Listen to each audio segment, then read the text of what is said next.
College और universities में इस दौर के मखलूत माहौल में पेश आने वाले हालात व वाकयात से भला कौन न वाकिफ हो सकता है, जहां लड़के और लड़कियों के दरमियान मोहब्बत की दास्तानें जन्म ले लेकर हालात कुछ से कुछ कर देते हैं और माशरे की नजरों में आकर टारगेटेड हो जाते हैं। सो हमारी आज की ये वीडियो भी बिल्कुल ऐसे ही हालात की अक्कासी कर रही है, जिसमें आपके मेजबान खालिद रहमान और उसके भाई अब्दुल रहमान अपनी एक्टिंग के जरिए से एक प्रोफेसर और स्टूडेंट के रोल्स निभा रहे हैं। हाँ, ये देखते हैं।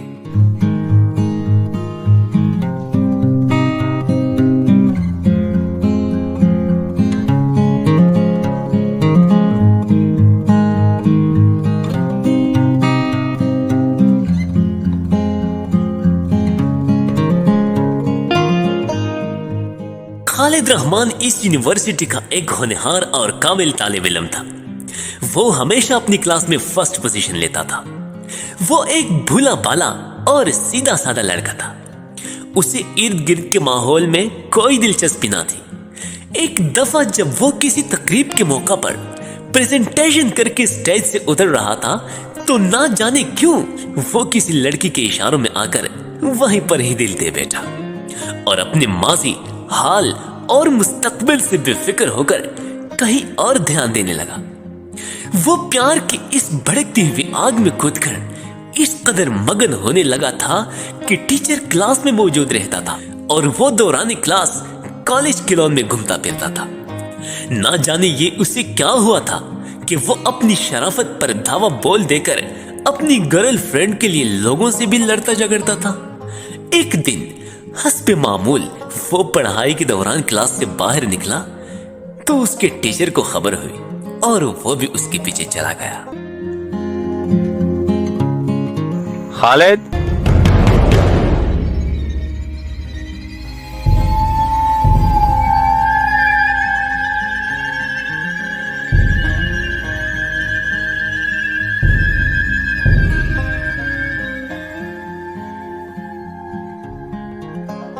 खालिद, आप यहाँ क्या कर रहे हो? हमने तो कॉलेज कोना कोना, चमन में गोशा गोशा चंद मार तो। अरे भाई, आप लोग तो छोटी छोटी बातों को इशू बना देते हो।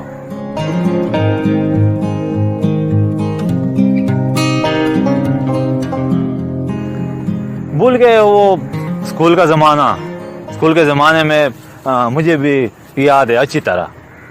हम तख्तियां लड़ाते थे कभी भी रास्ते पर, यानी हम एक न एक के साथ तो हमारा पंगा जरूर होता था। लेकिन मैं हैरान हूं इस बात पर कि जिसके साथ आपकी लड़ाई हुई, झगड़ा हुआ, वो तो बैठा है क्लास में अपना सबक पढ़ रहा है। मैं हैरान इस बात पे हूं कि आप क्यों इधर अपना वक्त जाया कर रहे हो। बल्कि उस बेचारे को, नवीद को तो प्रिंसिपल साहब ने वार्निंग भी दी है, बल्कि हो सकता है कि वो चंद दिनों तक आउट हो जाए कॉलेज छोड़ के, वो भी सिर्फ आपकी वजह से।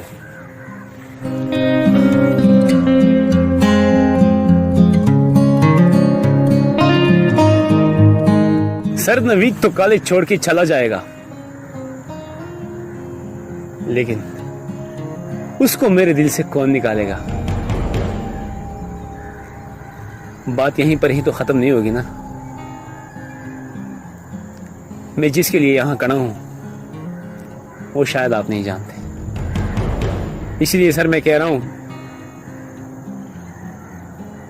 शायद नवीद से पहले मुझे ये कॉलेज छोड़ना पड़े। क्या मतलब? नवीद के अलावा भी किसी और के साथ भी आपका मामला चल रहा है? 2 दिन पहले खालिद रहमान के अपने एक बेस्ट फ्रेंड और क्लास फेलो नवीद से भी झगड़ा हुआ था। सभी लोग इनके इस झगड़े पर काफी हैरान थे, क्योंकि ये दोनों इस क्लास के बड़े शरीफ लड़के थे। मगर पता नहीं इन्हें क्यों अचानक से लड़ना पड़ा था। इसीलिए पहले तो प्रोफेसर अब्दुल रहमान के जहन में वही बात थी, मगर बाद में खालिद रहमान ने यह भी बता दिया कि एक तो तुम्हारे लोगों की ये रोज रोज की लड़ाई से मैं तंग आ गया हूं।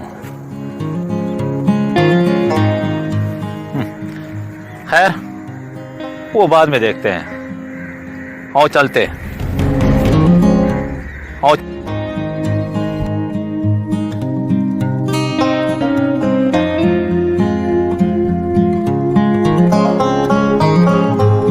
आओ खालिद, क्लास चलते हैं। सर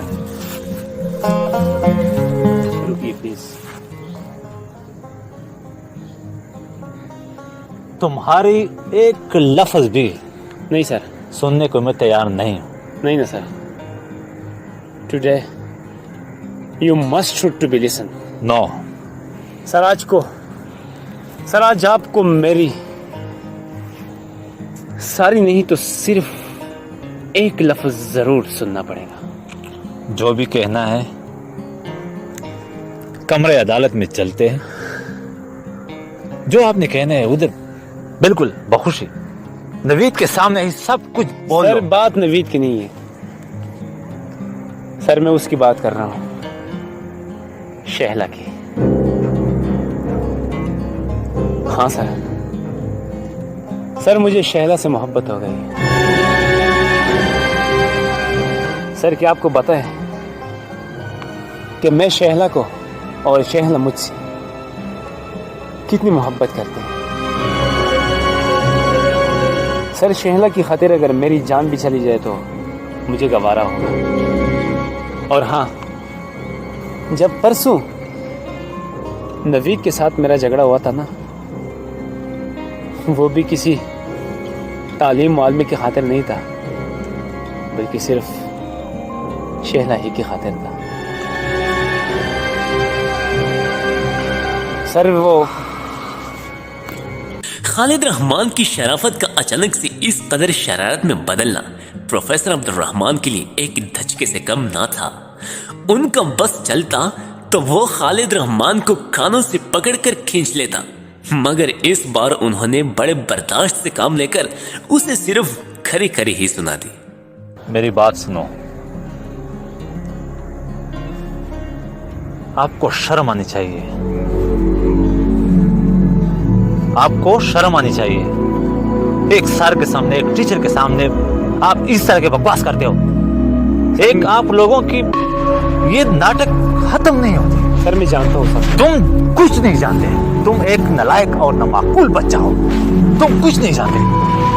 सब कुछ जानते हुए भी अनजान बन चुके हो। तुम ये क्यों नहीं सोचते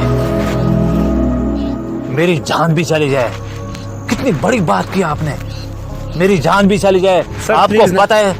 खामोश सर, खामोश। एक लफ्ज सुनने को तैयार नहीं हूं मैं। सर मैं मजबूर हूं। तुम मजबूर हो।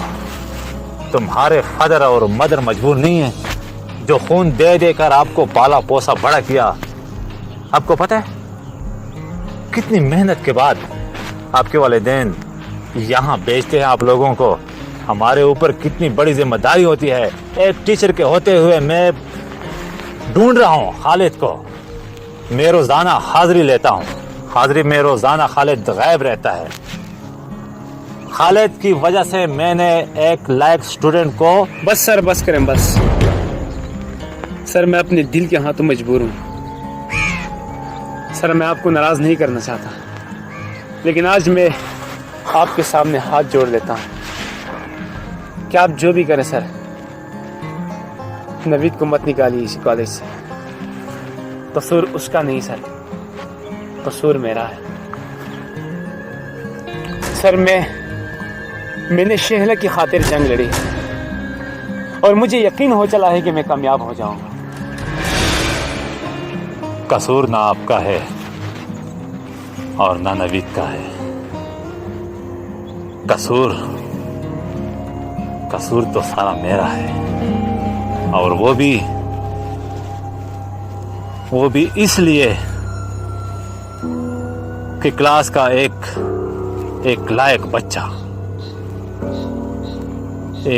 बच्चा अपने मुस्तकबिल को देखता है कि तरीके की तरफ जा रहा हूं। अरे जालिम, आप लोगों में तो तमीज नाम की कोई शय बाकी नहीं रही। आप लोग तो दिल के हाथों बहुत ज्यादा मजबूर होते हो। बस्ता ले आया, किताबें ले आया, एक एक किताब की आपको पता है कितने रुपए की एक किताब मिलती है। कभी कभार तो 60 भी जाते हैं, 60 हो जाते हैं कभी कभार किताबें।